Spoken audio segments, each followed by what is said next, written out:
Hello everyone, कैसे हैं आप लोग। उम्मीद है सब ठीक ठाक होंगे। तो दोस्तों, आज मैं लेकर आ गई हूँ आपके लिए बिल्कुल बेसिक से बिल्कुल स्टार्टिंग से इंग्लिश स्पीकिंग की क्लास। जी हाँ दोस्तों, इस क्लास में मैं आपको बिल्कुल शुरुआत से ABCD से बताऊंगी कि आपको इंग्लिश बोलना कहाँ से शुरू करना है। तो अगर आपको इंग्लिश बोलना बिल्कुल भी नहीं आता है तो घबराने की ज़रूरत नहीं है, क्योंकि मैं आपको बिल्कुल शुरुआत से इंग्लिश बोलना सिखाने वाली हूँ। तो चलिए वीडियो को शुरू करते हैं। तो दोस्तों, क्योंकि हम बिल्कुल बेसिक से इंग्लिश बोलना सीखना शुरू कर रहे हैं, बिल्कुल ज़ीरो से शुरुआत कर रहे हैं, तो सबसे पहला हमारा यही क्वेश्चन होता है कि इंग्लिश में अल्फ़ाबेट्स कितने होते हैं। अल्फ़ाबेट्स यानी कि इंग्लिश में हमारे कितने लेटर्स होते हैं। इंग्लिश के अलावा जब भी हम कोई भी लैंग्वेज सीखना शुरू करते हैं, जैसे कि हिंदी, उर्दू, कोई भी लैंग्वेज, तो सबसे पहले उस लैंग्वेज के लेटर्स यानी कि अक्षर हमें सीखने पड़ते हैं, क्योंकि अक्षर से ही शब्द बनते हैं, यानी कि लेटर से ही वर्ड बनते हैं, और वर्ड से ही हमारा सेंटेंस बनता है, और उसी सेंटेंस को जब हम बोलते हैं तो वो हमारी भाषा बन जाती है, यानी कि हमारी लैंग्वेज बन जाती है। इसलिए सबसे पहली सीढ़ी क्या है, वो है हमारे लेटर्स। लेटर्स यानी कि शब्द, यानी कि अल्फ़ाबेट्स। तो इंग्लिश में हमारे कितने अल्फ़ाबेट्स होते हैं, यही हमारा सबसे पहला क्वेश्चन है। तो दोस्तों, मुझे लगता है कि ये बताने की ज़रूरत नहीं है, आप सबको ऑलरेडी ये बात पता होगी कि 26 लेटर्स होते हैं, अल्फ़ाबेट्स होते हैं, यानी कि ABCD जो हमारे होते हैं वही हमारे लेटर्स होते हैं इंग्लिश लैंग्वेज के। ये कितने होते हैं? 26। अब अल्फ़ाबेट्स यानी कि लेटर्स को, यानी कि ABCD को हम दो पार्ट्स में डिवाइड करते हैं, दो भागों में बांटते हैं। दो भागों में बांटते हैं तो उसमें से एक भाग होता है कॉन्सोनेंट और एक भाग होता है वॉवेल, यानी कि एक पार्ट में होते हैं कॉन्सोनेंट और एक पार्ट में होते हैं वॉवेल्स। अब वॉवेल्स कितने होते हैं और कॉन्सोनेंट कितने होते हैं, ये है हमारा अगला क्वेश्चन।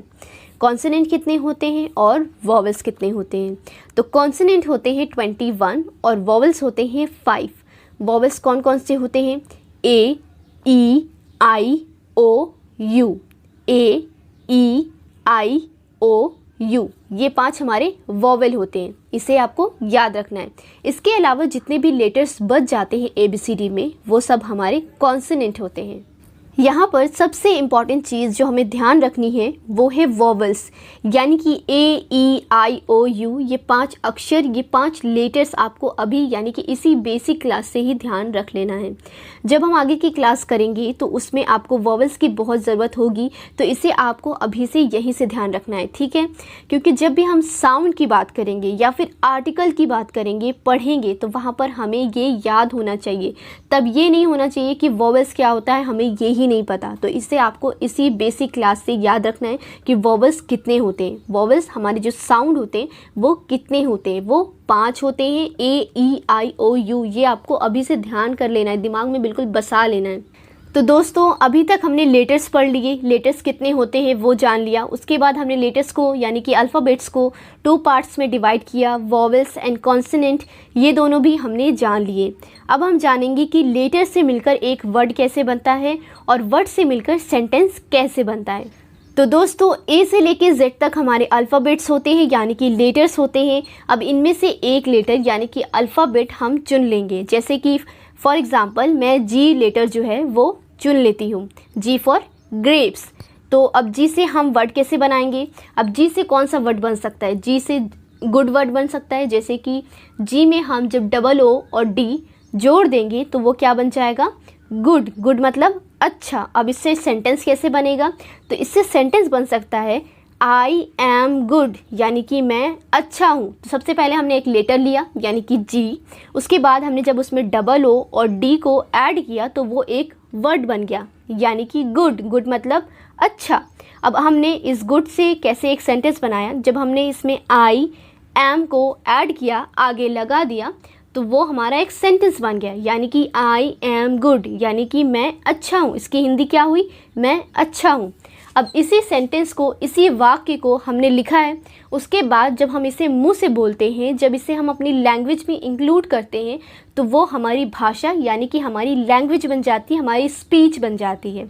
तो इसी तरह से एक शब्द से अक्षर बनता है और अक्षर से वाक्य बनते हैं, यानी कि लेटर से वर्ड बनते हैं और वर्ड से सेंटेंस बनते हैं, और जब हम उस सेंटेंस को बोलते हैं अपने मुंह से स्पीच में, वो हमारी लैंग्वेज बन जाती है। ठीक है, समझ में आ रहा है कि किस तरह से हमने एक लेटर लिया, लेटर से हमारा एक वर्ड बना और वर्ड से हमारा एक सेंटेंस बना, और सेंटेंस को जब हमने बोला तो वो हमारी लैंग्वेज बन गई। ठीक है, यहाँ तक क्लियर है, समझ में आ गया। अब आगे बढ़ते हैं। तो दोस्तों अब हम सीखेंगे कि बिल्कुल बेसिक से कैसे और कौन से वर्ड का यूज़ करके इंग्लिश बोलना शुरू करना है। तो सबसे पहले जब भी आप इंग्लिश स्पीकिंग शुरू कर रहे हो, बिल्कुल बेसिक से स्टार्ट कर रहे हो, तो अपने आप से करो, यानी कि अपने बारे में बात करके स्टार्ट करो। तो अपने बारे में बात करने के लिए हम हिंदी में कौन सा वर्ड यूज़ करते हैं? मैं शब्द का यूज़ करते हैं। मैं जाता हूँ, मैं खाता हूँ, इसमें सबसे पहला वर्ड आ रहा है मैं, और मैं हम किसके लिए यूज़ कर रहे हैं? ये हम अपने बारे में बताने के लिए यूज़ कर रहे हैं।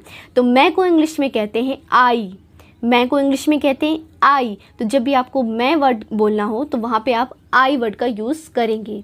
अब अपने बारे में बात कैसे करेंगे? फॉर एग्ज़ाम्पल, मैं जाता हूँ, मैं सोता हूँ, मैं खाता हूँ, मैं गाता हूँ, मैं खेलता हूँ, ये सारी चीज़ें आपने अपने बारे में बताई है।